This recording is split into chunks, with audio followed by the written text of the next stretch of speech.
নিৰ্বাচন আয়োগে অসমত ভোটাৰ তালিকাৰ বিশেষ সংশোধনৰ কথা ঘোষণা কৰিছে। এটা কথা স্পষ্ট, অসম আন্দোলনৰ সময়ৰ পৰা এতিয়ালৈকে অসমত সদায় অশুদ্ধ ভোটাৰ তালিকাৰ আধাৰতে নিৰ্বাচন অনুষ্ঠিত হৈ আহিছে। মহামান্য আদালতেও এই কথাটো স্বীকাৰ কৰিছে যে অসমৰ ভোটাৰ তালিকাত অবৈধ বিদেশীৰ নাম সন্নিবিষ্ট হৈ আছে। তেনে প্ৰেক্ষাপটত অসমত ভোটাৰ তালিকাৰ সংশোধনৰ প্ৰয়োজন আছে, কিন্তু অসমত তেতিয়ালৈকে আমি এখন শুদ্ধ ভোটাৰ তালিকা নাপাওঁ যেতিয়ালৈকে এখন শুদ্ধ এনআৰচি নাপাওঁ। এখন শুদ্ধ বাংলাদেশীৰ নাম নথকা এনআৰচিৰ আধাৰত যেতিয়া অসমত ভোটাৰ তালিকাৰ সংশোধন হ'ব, তেতিয়াহে সঁচা অৰ্থত এখন শুদ্ধ ভোটাৰ তালিকা আমি পাবলৈ সক্ষম হ'ম, আৰু তেতিয়াহে এখন শুদ্ধ ভোটাৰ তালিকাৰ আধাৰত অসমত নিৰ্বাচন অনুষ্ঠিত কৰাটো সম্ভৱপৰ হ'ব। এতিয়া নিৰ্বাচন আয়োগে বিশেষ সংশোধনৰ কথা ঘোষণা কৰিছে। বিদেশীৰ নাম কৰ্তন হোৱা এখন ভোটাৰ তালিকা পাম বুলি আমি আশা কৰিছো, কিন্তু মুখ্য নিৰ্বাচনী বিষয়াগৰাকীয়ে ভোটাৰ তালিকা সংশোধন সম্পৰ্কে বক্তব্য ৰাখিবলৈ গৈ যি ধৰণৰ কথা কৈছে সেয়া চূড়ান্তভাৱে বিভ্ৰান্তিকৰ আৰু অসমৰ মানুহৰ মনত সংশয়ৰ সৃষ্টি হৈছে। তেওঁ কৈছে যে দুদিন আগতে অহা বহিঃৰাজ্যৰ এগৰাকী ব্যক্তিও ভোটাৰ তালিকাত নাম সন্নিবিষ্ট কৰিব পাৰিব। এইটো কি ধৰণৰ আচৰিত কথা?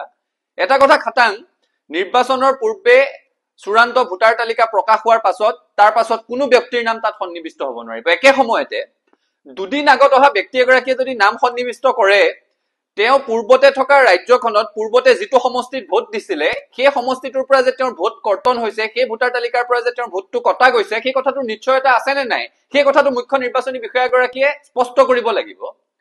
কাৰণ অসমৰ দৰে এখন ৰাজ্য য'ত অশুদ্ধ ভোটাৰ তালিকাৰ কাৰণে ঐতিহাসিক অসম আন্দোলনৰ দৰে এটা আন্দোলন হৈ গৈছে, য'ত 860 গৰাকীকৈ লোক শ্বহীদ হৈছে, তেনে এখন স্পৰ্শকাতৰ ৰাজ্যত বক্তব্য ৰাখোতে মুখ্য নিৰ্বাচনী বিষয়াগৰাকীক সংবেদনশীল হবৰ কাৰণে সকীয়াই দিছো। দুদিন আগত অহা ভোটাৰে যদি ইয়াত নাম সন্নিবিষ্ট কৰিব পাৰে, ইয়াৰ অৰ্থ হৈছে বাহিৰৰ পৰা আমি কিছুমান ভ্ৰাম্যমান ভোটাৰ ইয়ালৈ লৈ আহিব বিচাৰিছো নেকি? লাখে লাখে ভোটাৰ ইয়াত আহিব, ভোট দিব আৰু ইয়াৰ পৰা গুচি যাব নেকি? পৰৱৰ্তী নিৰ্বাচন আহিলে গৈ সেইখন ৰাজ্যত আকৌ গৈ ভোট দিব পাৰিব নেকি?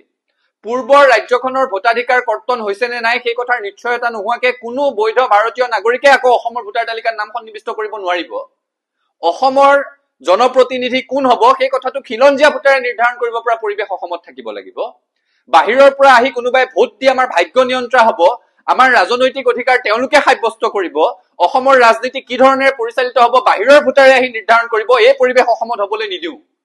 সেই কথাটো স্পষ্ট, আৰু সেইকাৰণে মুখ্য নিৰ্বাচনী বিষয়াগৰাকীক সকীয়াই দিছো যে অসমৰ দৰে স্পৰ্শকাতৰ ৰাজ্য এখনত কথা কওঁতে তেওঁ কিছু সংবেদনশীল হোৱাটো উচিত, আৰু তেওঁ ব্যাখ্যা আগবঢ়োৱা উচিত যে দুদিন পূৰ্বে অহা ব্যক্তি এগৰাকীয়ে কি ধৰণেৰে ইয়াত নাম সন্নিবিষ্ট কৰিব পাৰিব। বৈধ ভাৰতীয় নাগৰিকে অসমত ভোট দিব বিচাৰিলে তাত কথা কবলগীয়া একো নাই।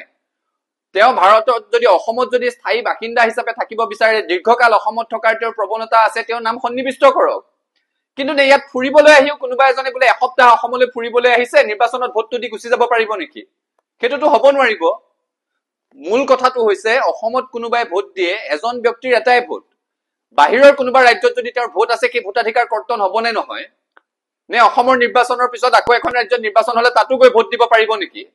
এই ধৰণৰ বিভ্ৰান্তিকৰ কথাৰে সৈতে অসমৰ ৰাইজক সংশয়ৰ মাজলৈ ঠেলি নিদিবৰ কাৰণে মুখ্য নিৰ্বাচনী বিষয়াগৰাকীক আহ্বান জনাইছো, আৰু অসমত খিলঞ্জীয়া মানুহৰ ভোটেৰে সৈতে খিলঞ্জীয়া জনপ্ৰতিনিধি জিকি অহাৰ পৰিৱেশটো আমি ৰচনা কৰিব লাগিব।